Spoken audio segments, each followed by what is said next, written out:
बिहार में एमआईएम मजबूत स्थिति में नजर आ रहा है। आपको बता चले कि इस बार बिहार विधानसभा चुनाव में सभी सीटों पर चुनाव लड़ने की तैयारी जोरों शोर में चल रहा है। बात कर रहे हैं पूर्वी चंपारण के ढाका विधानसभा, जो हॉट सीट बताया जा रहा है। हॉट सीट में बैरिस्टर असदुद्दीन वैसी ने जान ला दिया है।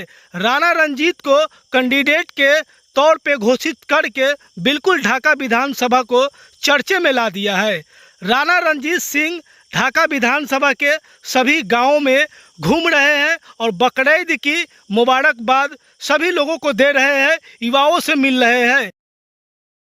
रिजवान भाई, आपको भी और आपके जनता की आवाज के सभी दर्शकों को बकरीद की बहुत बहुत मुबारकबाद और सबके जो है परिवार में, जीवन में सुख शांति आए, समृद्धि आए, यही हम लोग कामना करते हैं। अच्छा, आज जो है पूरे ढाका विधानसभा में आप घूम रहे हैं और बकरीद मिलन लोगों से, खास करके युवाओं से मिल रहे हैं। ये झटकाही जहां अभी हम लोग खड़े हैं, ये मेरे बुरे वक्त का साथी रहा है। जब हम लोग चुनाव लोकसभा का लड़े, 20 दिन का समय था, उस समय भी यहाँ के लोगों ने बड़े उत्साह के साथ मेरा साथ दिया।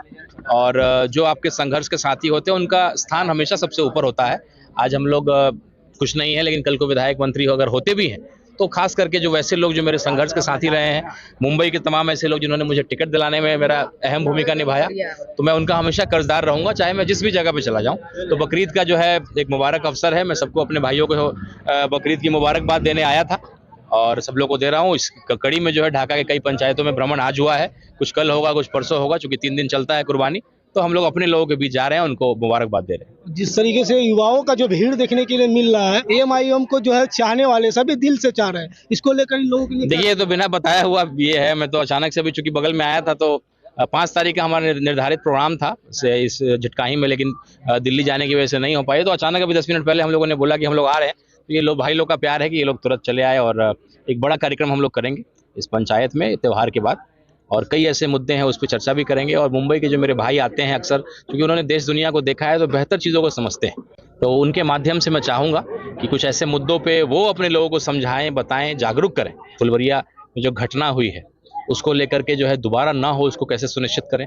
इतना मनोबल किसी का बढ़ जाता है कि जो है खुलेआम जा करके किसी को दरवाजे से निकाल करके आप, एक व्यक्ति की मृत्यु हो जाती है, इतना आप उसके सर पे वार करते हैं, मारते हैं, मॉब लिंचिंग का केस होता है। तो ऐसी घटना दोबारा ना हो, इतना मनोबल किसी का ना बढ़ जाए, इसको लेकर के भी हम लोग बैठक करेंगे और एक जागरूकता करेंगे, ताकि जो कुर्बानी वाजुल साहब की हुई है इस घटना में, उस कुर्बानी, उस शहादत को याद रखें और दोबारा किसी की इतनी हिम्मत नहीं हो, चाहे वो किसी विधायक का, पूर्व विधायक का, जाति का हो, उसका पटदार हो, उसका परिवार का हो या उसका समर्थक हो, इतनी हिम्मत किसी के अंदर नहीं होनी चाहिए कि दिन दहाड़े जाके किसी को मार दे।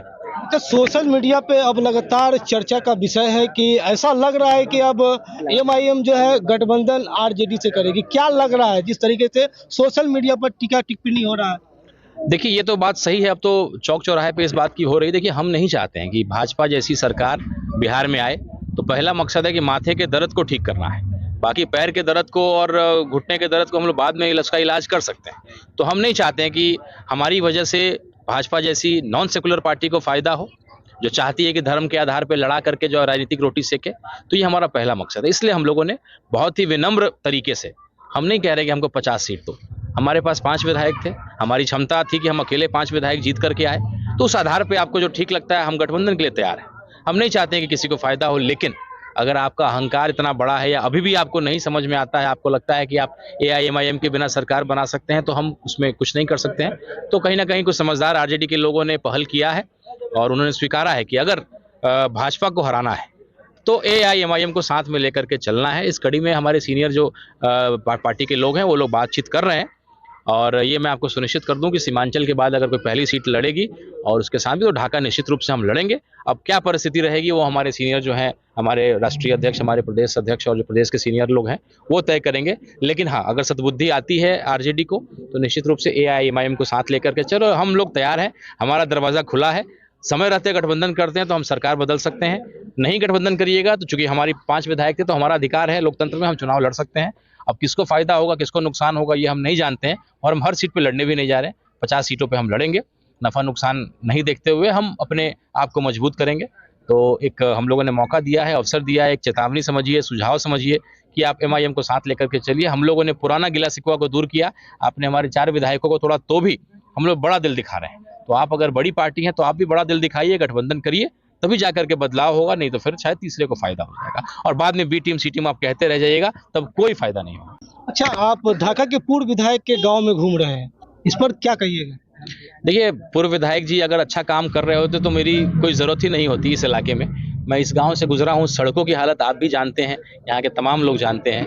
विधायक हो जाना ही केवल गांव से नहीं, उस गांव में आपका विधायक के गांव में आप जाइएगा तो आपको दिख जाएगा।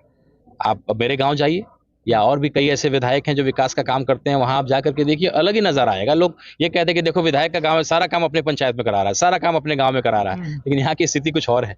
तो ये चिंता का विषय है, इसलिए राणा रंजीत सिंह को जगह मिल रहा है और लोगों को एक विश्वास है, चूंकि दोनों लोग हिंदू मुसलमान की राजनीति करते हैं, धर्म की राजनीति करते रहे हैं। हम लोग विकास की बात करने आए हैं और एक विकल्प के रूप में, जब विकल्प मिलता है तब लोग कहीं ना कहीं अपने दिल से किसी को चुनते हैं। अभी मजबूरी में किसी न किसी को चुनते थे कि ये एक तरफ कुआं एक तरफ खाई वाली स्थिति थी। तो अगर मुझे लोगों का प्यार मिल रहा है, 10 मिनट में खाली लोग जाने की मैं आया हूं तो इतनी भीड़ आ गई, सैकड़ों लोग आ गए मुबारकबाद देने के लिए, तो ये प्यार जो मुझे मिल रहा है वो उनके बुरे परफॉर्मेंस का ही असर है। अगर अच्छा परफॉर्मेंस होता तो शायद मुझे यहाँ मेरी जरूरत ही यहाँ नहीं होती। अच्छा, लगातार आप क्षेत्र भ्रमण कर रहे हैं, लोगों से मिल भी रहे हैं, क्या लग रहा है इस बार परिवर्तन होगा? बिल्कुल, ये तो जनता से आप पूछिए, मैं खुद से क्या बोलूं। जिस तरीके से ओवैसी साहब के कार्यक्रम में जो सभा में जो भीड़ आई है वो आपने देखा होगा, और प्रधानमंत्री जी आए थे कुछ दिन पहले पटना में, जो रोड शो करने आए थे, कई लोगों का जो है उस दिन प्लेन छूट गया। पूरा कुर्सी खाली भी, पहली कुर्सी तो खैर वो वाला तो दूर की बात है, जब वो आए थे एयरपोर्ट का उद्घाटन करने, पहली बात तो ये है कि कभी भी रेलवे स्टेशन के पास, एयरपोर्ट के पास रोड शो नहीं किया जाता है। मैं ऐसे 10 से ऊपर लोगों को जानता हूं जिनका फ्लाइट उस दिन छूट गया, उसका हर्जाना कौन देगा? और भीड़ जो क्या था वो तो आपने देखा कि मोदी जी बाहर भी नहीं निकले, गेट से शीशा तक उन्होंने नहीं उतारा, क्योंकि देखा कि भीड़ क्या है। तो ये बिहार है, यहाँ जो है ना उड़ती हुई चिड़िया को है जो हम लोग उसको ये तीर लगा देते हैं, तो यहाँ तो सब दुकानदारी नहीं चलने वाला है। यहाँ के लोग जानते हैं, लोकतंत्र की जननी रही है, यहाँ आपका ये दुकानदारी नहीं चलेगा, उल्टा सीधा। अभी जो इस विधानसभा में लोगों ने प्रयास किया है कि हिंदू मुसलमान कर दें, और जो घटना फुलवरिया में हुई है उसी का ट्रेलर है। कुछ लोग जो है साजिश के तहत उन्होंने इस काम को किया है, लेकिन राणा रंजीत सिंह एक हिंदू का बेटा, सो कॉल्ड एक मुस्लिम की पार्टी से आया है, तो यहाँ हिंदू मुसलमान तो बिल्कुल नहीं होने देगा। बात विकास की होगी, बात इंसानियत की होगी, बात इंसाफ की होगी।